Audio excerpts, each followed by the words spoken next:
Magandang umaga mga ka-Repapips.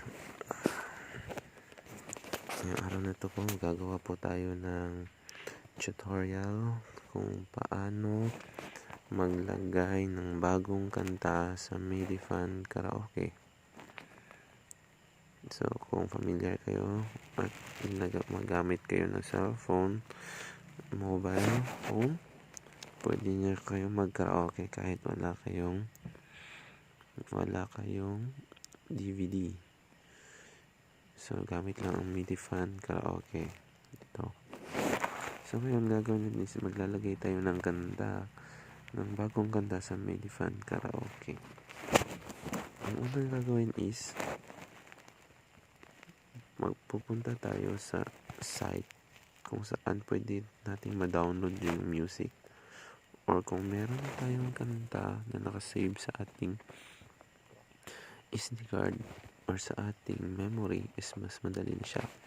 So ang gagawin natin is ito, punta tayo sa ating file manager. Open natin ang file manager. So ganito, ang You Are The Reason, ito siya, ilalagay lang natin siya sa phone storage sa labas upang mas madali siyang makita. So nakalagay na siya, nakaset na kasi siya, nakahanda na siya, inanda ko na siya.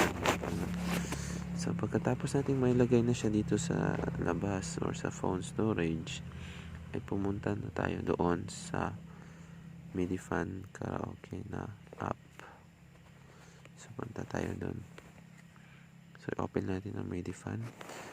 So search natin kung meron ba ditong You Are The Reason. You Are The Reason. Oh, wala. So walang You Are The Reason. So ang mangyayari pag search mo ganyan din, wala siya. Pwede ka dito sa add song kaagad. Dito, pwede. Then pwede rin dito sa may tatlong horizontal bars sa ibabaw, sa top left. Ito. Diyan. Then dito may new song. Then pagkatapos ng new song, click mo lang. Then pagkatapos, dito may song file. Choose audio file. So yun din to, choose audio file. Dito ka mag-choose sa SD.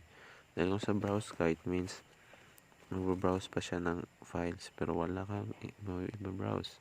So dito ka sa SD. Then dito hanapin mo yan dahil sa labas lang natin nilagay. So ito naka-set na siya kaagad. I-click mo lang yan. Then ito na.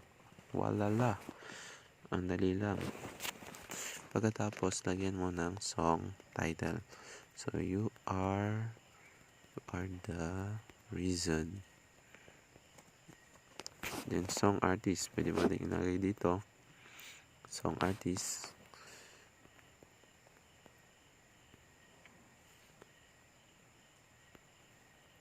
Ngayon, kung gusto mo maglagay ng lyrics dito, pwede mong isulat, i-type siya. Yan, pwede mong i-type, di ba? But pwede rin i-search mo ang lyrics online. Then pwede rin, para hindi mas mahirap sa'yo, i-search mo sa online ang lyrics, then i-copy mo lang, then i-paste mo dito. Ang press, then autofill, pwede siya ma-paste. Pwede mo lang siyang ganun.